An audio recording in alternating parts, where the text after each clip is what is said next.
पंजाब के दरियाओं में सैलाबी सूरत हाल बरकरार है, जिसके बाइस मुतादिद मुकामात पर दरियाए बंद टूट गए और मुख्तलिफ इलाकों का दीगर इलाकों से ज़मीनी राब्ता मुनक़ता हो गया।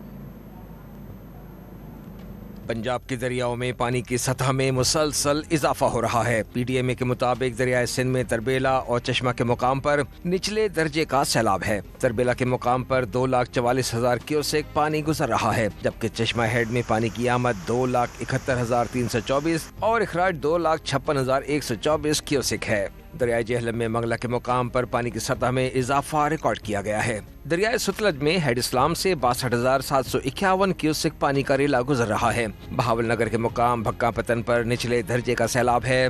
हेड सुलेमान की के मुकाम पर पानी की आमद 59,436 और इखराज 47,473 क्यूसेक है। साहूकी रोड के करीब दरिया के पुश्तों में शिगाफ पड़ने से पानी आबादी में दाखिल हो गया है और इलाके का मुतादिद आबादियों से जमीनी रास्ता मुनक़ता है। खानेवाल की तहसील कबीरवाला में दरियाए रावी में हेड सदनाई अब्दुल हकीम के मुकाम पर पानी के तेज बहाव से कुड़ सरगाना के मुकाम पर दरिया के कटाव से सैकड़ों एकड़ पर खड़ी गन्ने, चावल, तिल और सब्ज़ारी की फसलें तबाह हो गई हैं। चीचा वतनी की नहर लोअर बारी दोआब में पानी का बहाव जारी है और 15 भैंसें पानी में डूबकर हलाक हो गई हैं। लिया में जुम्मन शाह के करीब नहर में 20 फीट चौड़ा शिगाफ पड़ गया, जिससे 100 एकड़ से जायद फसलें ज़ेरे आब आ गईं। मुतासरा काश्तकार अपनी मदद आप के तहत शिगाफ पुर करने में मसरूफ हैं।